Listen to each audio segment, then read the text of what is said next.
தமிழ்நாடு துணை முதலமைச்சர் திமுக இளைஞர் அணி செயலாளர் உதயநிதி ஸ்டாலின் 103 பெருந்துறை சட்டமன்ற தொகுதியில் மதச்சார்பற்ற முற்போக்கு கூட்டணி சார்பாக போட்டியிடும் திமுக வேட்பாளர்கள் தோப்பவு வெங்கடாச்சலம் மற்றும் பவானி, சட்டமன்ற தொகுதி திமுக வேட்பாளர் சேகர் அவர்களையும் அறிமுகம் செய்து வைத்து ஆதரித்து பெருந்துறை பழைய பேருந்து நிலையத்தில் கூடியிருந்த வாக்காளரிடத்தில் உதயசூரியன் சின்னத்தில் வாக்குகள் கேட்டு பிரச்சார உரையாற்றினார். நடைபெற்ற நிகழ்ச்சியில் கழக மாநில, மாவட்ட, ஒன்றிய கழக, நகர, பேரூர் கழக, ஊராட்சி கழக நிர்வாகிகள், திமுக சார்பு அணி சார்ந்த நிர்வாகிகள், உடன்பிறப்புகள், கூட்டணி கட்சி நிர்வாகிகள் மற்றும் தோழர்கள், மகளிர் அணியினர், பொதுமக்கள் ஏராளமானோர் கலந்து கொண்டனர்.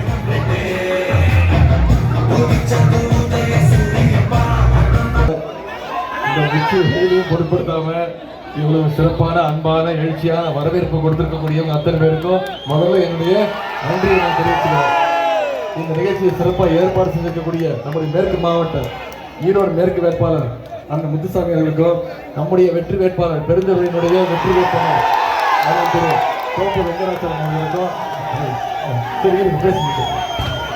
பவானி வேட்பாளர் திரு சேகர் சந்திரசேகர் அவர்களுக்கும், திரு KP சாமி, சின்னசாமி, பெரியசாமி, பிரகாஷ், கனகராஜ், செல்வராஜ், துரைராஜ், தொகுதி பொறுப்பாளர் திரு சன் சுரேஷ், குமரன், அசோக், அறிவானந்தம், சுந்தரம், துரை, அதே போல் நம்முடைய மதச்சார்பற்ற முற்போக்கு கூட்டணி கட்சியை சேர்ந்த நண்பர்களுக்கும் நிர்வாகிகளுக்கும், இங்க வந்திருக்கக்கூடிய அனைத்து தாய்மார்களுக்கும், அக்காக்களுக்கும், தங்கைகளுக்கும், பாட்டிகளுக்கும், அத்தனை பேருக்கும், முத்தமிழர் கலைஞருடைய உயிரினும் மேலான அந்த உடன்பிறப்புகள் அத்தனை பேருக்கும் முதல்ல என்னுடைய நன்றியை தெரிவிச்சுக்கிறேன்.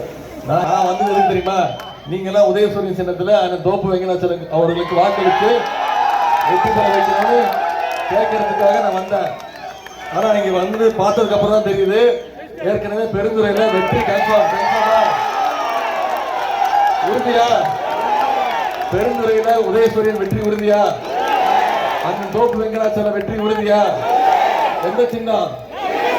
கையை காட்டி சொல்லுங்க, எந்த சின்னம்? உதயசூரிய சின்னத்துல மிகப்பெரிய வெற்றியை கொடுக்கணும். போன சட்டமன்ற தேர்தலுக்கு வந்து கேட்டேன், ஆனா போன மாட்டி ஏமாத்தினீங்க, வெற்றி வாய்ப்பை இழந்துட்டோம். இந்த முறை குறைஞ்சது 50,000 வாக்கு வித்தியாசத்துல தோப்பு வெங்கடாச்சலம் அவர்களை இருக்கு கொஞ்ச நேரம், ஒரு நிமிஷம், ஆனா தோப்பு வெங்கடாச்சலம் அவர்களை குறைஞ்சது 50,000 வாக்கு வித்தியாசத்துல ஜெயிக்க வச்சு நீங்க சட்டமன்றத்துக்கு அனுப்பணும். கோவை மாவட்டத்தை முடிச்சுட்டு, மாவட்டத்தில் பிரச்சாரத்தை முடிச்சுட்டு இப்பதான் ஈரோட்டுக்குள்ள நுழையிறேன். இந்த ஈரோட்டு மாவட்டத்துக்குள்ள நுழையும் போதே ஒரு தனி தெம்மும் தனி வீரமும் வந்துடும். அதுக்கு என்ன காரணம்னு உங்களுக்கு தெரியும். ஈரோட்டு சிங்கம் தந்தை பெரியாருடைய மண் இந்த ஈரோடு மண். நம்முடைய திராவிட இயக்கத்துடைய தாய் வீடு அப்படின்னா அது இந்த ஈரோடு மாவட்டம் தான். ஒட்டுமொத்த தமிழ்நாட்டுக்குமே அரசியல் பாதை போட்டு கொடுத்த மண் இந்த திராவிட மண், ஈரோட்டு மண். தமிழ்நாட்டுடைய உரிமைகளை காக்க ஒட்டுமொத்த ஈரோடு மாவட்ட மக்களும் இன்னைக்கு ஒரே அணியா தண்டிருக்கிற பார்க்கும்போது இந்த ஈரோடு மாவட்டத்தில் இருக்கக்கூடிய அனைத்து தொகுதியிலும் நம்முடைய மதச்சார்பற்ற முற்போக்கு கூட்டணி வெற்றி பெற போகுது. நம்முடைய தலைவர் தான் மீண்டும் முதலமைச்சரா வரப்போறாரு. அது உறுதியா உங்களுக்கு தெரியல. அதற்கு மேலும் வலு சேர்க்கிற விதமாக பெருந்துறையில அதிகமான வாக்கு வித்தியாசத்துல அந்த தோப்பு வெங்கடாச்சலம் அவர்களை உதயசூரிய சின்னத்துல வாக்களித்து நீங்க வெற்றி பெற வைக்கணும். அந்த வெங்கடாச்சலம் அவர்களை நான் உங்ககிட்ட அறிமுகப்படுத்த வேண்டிய அவசியம் இல்லை, எல்லாருக்குமே அறிமுகமானவர் தான். 2 முறை ஏற்கனவே சட்டமன்ற உறுப்பினரா இந்த பகுதியில் மக்கள் பணியாற்றக்கூடியவர் தான் அந்த திரு தோப்பு வெங்கடாச்சலம் அவர்கள். அது மட்டும் இல்ல, வருவாய்த்துறை அமைச்சர், சுற்றுச்சூழல் துறை அமைச்சர்னு அவர் பணியாற்றின காலத்துல இந்த பெருந்துறைக்கு பல்வேறு திட்டங்களை கொண்டு வந்திருக்கிறாரு. 250 கோடி ரூபாய் மதிப்பீட்டுல அண்ணன் கொண்டு வந்த கொடிவேறு கூட்டு திட்டம் இன்னைக்கு 600க்கும் மேற்பட்ட கிராமங்களுடைய குடிநீர் பிரச்சனை யார் தீர்த்து வச்சது? அந்த வெங்கடாச்சலம் போட்டோவா செஞ்சிருக்கிறார். இவர் சட்டமன்றத்துக்கு அனுப்பினா மற்ற வேட்பாளர்கள் மாதிரி வெறும் தேர்தல் மட்டும் வந்து மக்களை சந்திக்கக்கூடிய வேட்பாளர் அண்ணன் கிடையாது. வருடம் முழுக்க, நாள் முழுக்க, வருடம் முழுக்க மக்களோட மக்களா இருந்து உங்களுடைய ஒவ்வொரு சுகதுக்க நிகழ்ச்சியில் கலந்து கொண்டு உங்களுடைய குடும்பத்துல ஒருத்தரா இருக்கக்கூடியவர் தான் அந்த திரு வெங்கடாச்சலம் அவர்கள். உங்களுக்கு தெரியல, அதனால்தான் அந்த உரிமையோட தான் உங்ககிட்ட கேட்கிறேன். அந்த வெங்கடாச்சலம் அவர்களுக்கு உதயசூரிய சின்னத்துல வாக்களிக்கணும். இந்த தொகுதிக்கு பல்வேறு திட்டங்களை செஞ்சு கொடுத்திருக்கிறாரு. பெருந்துறை சிப்காட்ல 40 கோடி ரூபாய் மதிப்பீட்டுல கழிவுநீர் சுத்திகரிப்பு மற்றும் சுற்றுச்சூழல் பாதுகாப்புக்காக காமன் ட்ரீட்மெண்ட் பிளான்ட் அமைக்கும் பணி நடைபெற்று வருது. அதை ஆரம்பிச்சு வச்சது நான் தான் வந்து அந்த திட்டத்தை ஆரம்பிச்சு வச்சேன். நிலத்தடி நீர் மாசுபாட்டால் பாதிக்கப்பட்டுள்ள பெருந்துறை பகுதியை மீட்டெடுக்க நிலத்தடி நீரை உறிஞ்சி சுத்தப்படுத்தி அதனை ஆலைகளுக்கு கொடுக்கின்ற சுத்திகரிப்பு நிலையம் ட்ரீட்மெண்ட் பிளான், ஆற்று நீரை கொண்டு நிலத்தடி நீரை செயற்கையாக செறிவூட்டும் திட்டம் ஆகியவை 136 கோடி ரூபாய் ஒதுக்கீடு செய்யப்பட்டு இந்த பெருந்துறைக்கு கொடுத்திருக்கிறோம். இருந்து கல் எடுத்துட்டு போயிட்டாரு. ஏங்க எனக்கே கல்லா? வேலை நடந்துகிட்டு இருக்கு.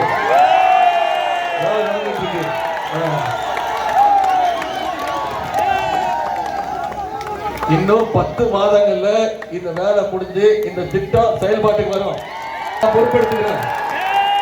ஏன்னா இந்த திட்டத்தை துவக்கி வச்சுட்டு நான் தான் முதலமைச்சர் போய் பேசி நானும் திராவிட மாடல் 2.0 ஆட்சியில பெருந்துறையில இன்னும் அதிகமான முக்கியமான பணிகள்லாம் தொடரும். சுமார் 500 கோடி ரூபாய் மதிப்பீட்டுல சென்னிமலை கூட்டு குடிநீர் திட்டம், 250 கோடி ரூபாய் மதிப்பீட்டுல பெருந்துறை கூட்டு குடிநீர் திட்டம், நொய்யல் ஆற்றங்கரை மேம்பாடு மற்றும் தடுப்பணைகள் அமைப்பதற்கு 102 கோடி ரூபாய் திட்ட மதிப்பீடு, 29 கோடி ரூபாய் மதிப்பீட்டுல ஊத்துக்குழியில ஒரு வார சந்தை, வேப்பிலி விற்பனை கூடத்துல ஒரு கோல்டு ஸ்டோரேஜ் குடோன், குளிர்பதன கிடங்கு, 61 லட்சம் ரூபாய் மதிப்பீட்டுல சுப்பிரமணிய சாமி திருக்கோயில புதிய ஷாப்பிங் காம்ப்ளெக்ஸ். நீங்க அத்தனை பேரும் பவானி தொகுதியில போட்டியிருக்கக்கூடிய நம்முடைய வெற்றி வேட்பாளர் திரு KS சேகர்ங்கிற சந்திரசேகர் அவர்களுக்கு வாக்களிச்சு உதயசூரிய சின்னத்துல வாக்களிச்சு வெற்றி பெற வைக்கணும். இந்த 2 தொகுதியோட வெற்றி மிக மிக முக்கியம். செஞ்சு கொடுப்பீங்களா? உதயநிதி வந்தாரு, பேசினாரு, போட்டோ காட்டினாரு, திட்டங்களை பத்தி சொன்னாரு, வாக்குறுதி கொடுத்தாரு, கலைஞ்சு போயிட்டோம். அப்படி கலைஞ்சு போயிடக்கூடாது. நம்ம கையில இன்னும் 5 நாட்கள் இருக்கு. இன்னைக்கு 18ஆம் தேதி, 23ஆம் தேதி தேர்தல். நீங்க அத்தனை பேரும் இங்க வந்திருக்கக்கூடிய அத்தனை பேரும் உதயசூரிய சின்னத்துல வாக்களிக்கணும்னு முடிவு பண்ணிட்டீங்களா? நீங்க ஒவ்வொருத்தரும் முடிவு பண்ணிட்டீங்களா? நான் உங்ககிட்ட கேட்டுக்கொள்வதுனா உங்க ஒவ்வொரு வாக்கும் 5 வாக்கா 10 வாக்கா பெருகணும்.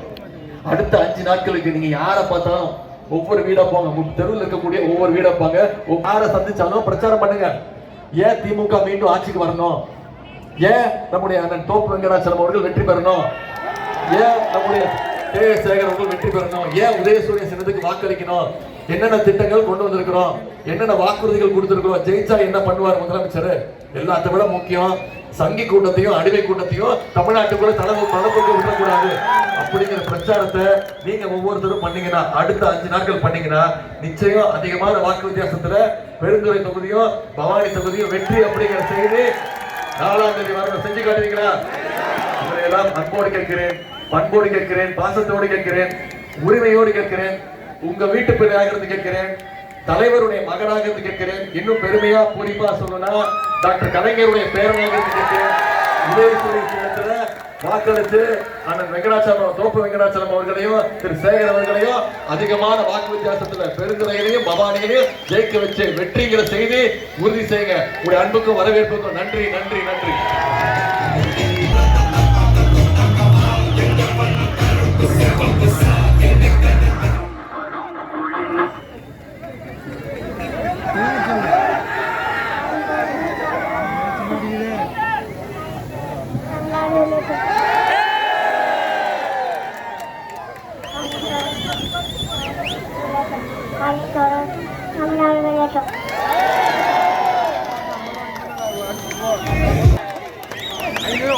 பையனா? அப்பா அம்மா பேரு உதயகுமார், திவ்யா. வீட்டுல வச்ச பேர் என்ன? பேர் வைக்கலையா? தமிழ்ச்செல்வன்.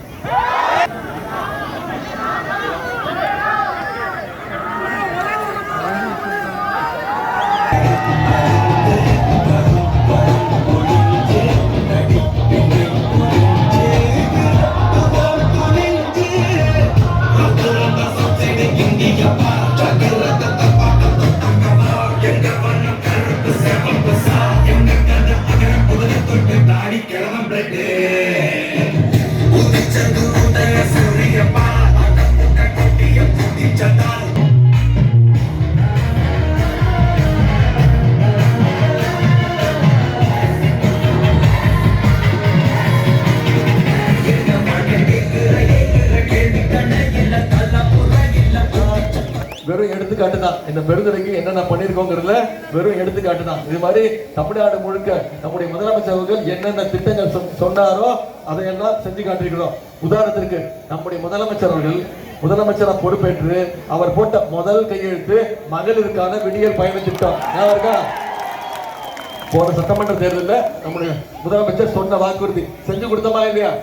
இன்னைக்கு ஒவ்வொரு மகளிரும் மாசம் 900 ரூபாய் இந்த விடியல் பயண திட்டம் மகளிருக்கு கட்டணமில்லா பேருந்து திட்டத்தின் மூலம் சேமிக்கிறாங்க. அரசு பள்ளிகளை படிக்க போற குழந்தைங்க பசியோட படிக்க கூடாதுன்னு இன்னைக்கு 1ஆம் வகுப்புல இருந்து 5ஆம் வகுப்பு வரைக்கும் முதலமைச்சர் காலை உணவு திட்டம். பசங்க கல்லூரிக்கு போய் படிக்கணும்னு கல்வி ஊக்கத்தொகை அரசு பள்ளியில படிச்சு எந்த கல்லூரிக்கு போய் சேர்ந்தாலும் தனியார் கல்லூரியாக இருந்தாலும் அவங்க ஒவ்வொருத்தருக்கும் மாசம் 1000 ரூபாய் கல்வி ஊக்கத்தொகை முதலமைச்சர் வழங்கியிருக்கிறார். இப்ப 2 மாசத்துக்கு முன்னாடி அனைத்து கல்லூரி மாணவ மாணவிகளுக்கும் 10 லட்சம் லேப்டாப்களை அறிவிச்சு ஒரே மாசத்துல கொடுத்து முடிச்சோம். இப்படி பல திட்டங்கள் செஞ்சு முடிச்சிருக்கிறோம். இன்னொரு முக்கியமான திட்டம் உங்களுக்கு தெரியும், உரிமை தொகை, கலைஞர் மகளிர் உரிமை தொகை. போன சட்டமன்ற தேர்தலில் நாம சொன்ன வாக்குறுதி செஞ்சு கொடுத்தோமா இல்லையாமா? மாசம் 1000 ரூபாய் 1,31,00,000 மகளிருக்கு நம்முடைய முதலமைச்சர் அவர்கள் உரிமை தொகையா கொடுத்துருக்கிறார். அதை நிப்பாட்டுறதுக்கு முயற்சி பண்ணாங்கம்மா. அதிமுகவும் பாஜகவும் சேர்ந்து தேர்தலை காரணம் காட்டி இந்த உரிமை தொகை திட்டத்தை நிப்பாட்டுறதுக்கு நீதிமன்றத்துக்கு போனாங்க. நம்முடைய முதலமைச்சர் தலைவர் என்ன பண்ணாரு? நான் 1000 ரூபாய் கொடுக்கறது நிப்பாட்ட முயற்சி பண்றீங்களா? நான் 5000 ரூபாய் கொடுத்த பாப்போம் அப்படின்னு சொல்லி பிப்ரவரி மாசம், மார்ச் மாசம், ஏப்ரல் மாசம் 3 மாசத்துக்கு சேர்த்து 3000, கோடைக்கால சிறப்பு நிதி 2000, 5000 ரூபாய் முதலமைச்சர் கொடுத்தாரா இல்லையா? முதலமைச்சர் காலையில 6 மணிக்கு பேங்க்ல பணத்தை போட்டாரு. மகளிர் என்ன பண்ணீங்க? பேங்க் திறக்கிறதுக்கு முன்னாடி போய் 9 மணிக்கெல்லாம் பணத்தை எடுத்துட்டீங்க. ஏன்னா உங்களுக்கு பயம், மோடி அரசு, பிஜேபி அரசு பேங்க்ல மினிமம் பேலன்ஸ் இல்லைன்னு சொல்லி உரிமை தொகையில கைய வச்சிருவாங்கன்னு ஷார்ப்பா போய் பணத்தை எடுத்துட்டீங்க.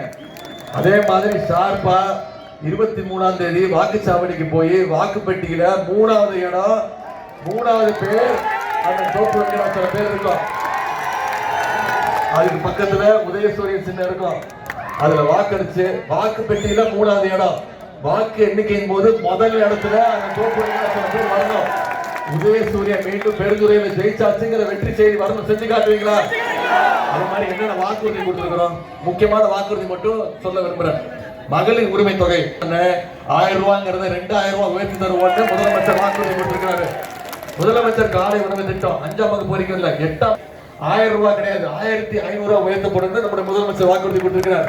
அடுத்த 5 வருஷத்துல அனைத்து கல்லூரி மாணவ மாணவிகளுக்கும் 10 லட்சம் கலைஞர் கனவு இல்லம் கட்டப்பட்டு யாருக்கெல்லாம் வீடு இல்லையோ அத்தனை பேருக்கும் வீடு கொடுக்கப்படும் சொல்லிட்டோம். ஓஏபி முதியோர் உதவித்தொகை 1200 ரூபாய் கொடுத்துட்டு இருக்கோம்.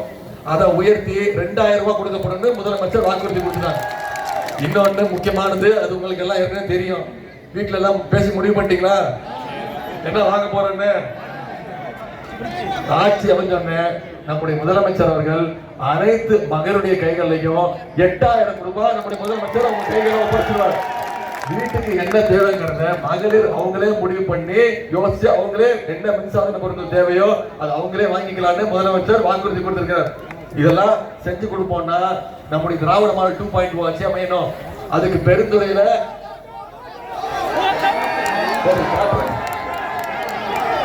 காட்டுற கல்வி நிதி நிப்பாட்டி வச்சிருக்காங்க. மும்மொழி கொள்கை ஏத்துக்கிட்டாதான் ஒன்றிய அரசு கல்வி நிதியை கொடுக்கும்னு சொல்லுவாங்க. மும்மொழி கொள்கை என்ன? மீண்டும் தமிழ்நாட்டுக்குள்ள ஹிந்தி திணிப்பை கொண்டு வரதுக்கான முயற்சியை ஒன்றிய பாஜக அரசு எடுக்குது. தமிழ்நாட்டுக்கு எந்த திட்டமும் இல்ல. போன பட்ஜெட்ல ஒன்றிய அரசோட பட்ஜெட்ல தமிழ்நாட்டுக்குன்னு எந்த திட்டமும் இல்ல. தமிழ்நாடுங்கிற பேரே இல்ல பட்ஜெட்ல.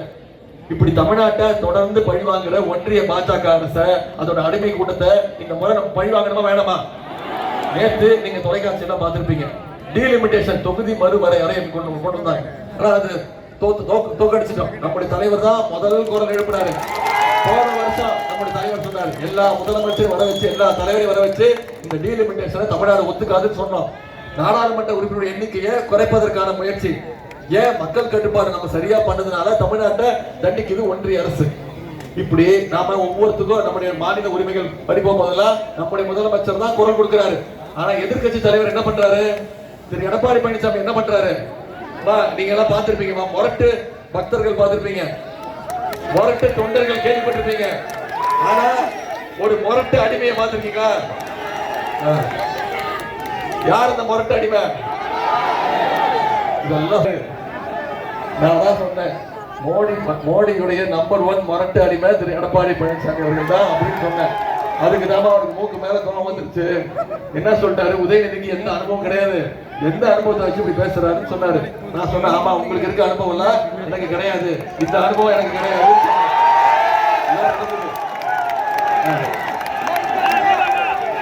சரிங்களா? ஒருத்தர் அழகா படுத்திருக்காரு பாரு, இப்படிதான் ஒரு முதலமைச்சர் யார் காலையும் போய் விழுந்து பொறுப்பு வாங்கி பதவி வாங்குற அனுபவம் எனக்கு கிடையாது. யாருக்கும் பயப்படுற, குறிப்பா சங்கி கூட்டத்துக்கிட்ட பயப்படுற அனுபவம் எனக்கு கிடையாது. இப்ப என்ன சொல்லிட்டாரு, ஆமா நான் காலில் விழுந்தது உண்மைதான், என்ன முதலமைச்சர் ஆக்கினாங்க போய் காலில் விழுந்தேன் அப்படின்ட்டாரு. நான் சொல்றேன், காலில் விழுந்தது தப்பு இல்ல, விழுந்த கால உடனே வாடி விட்டாங்கல்ல, அதான் தப்பு சொன்னேன். இப்ப நம்முடைய தலைவர் மீண்டும் மீண்டும் சொல்றார், இந்த தேர்தல் சட்டமன்ற தேர்தல் டெல்லி அணி வெர்சஸ் தமிழ்நாடு அணி. டெல்லி அணியை நாம தோக்கடிக்கணும், தமிழ்நாடு அணி நாம ஜெயிச்சு காட்டணும், செஞ்சு காட்டுவோமா? உங்களுக்கு எல்லாம் ஒண்ணு தெரியுமா?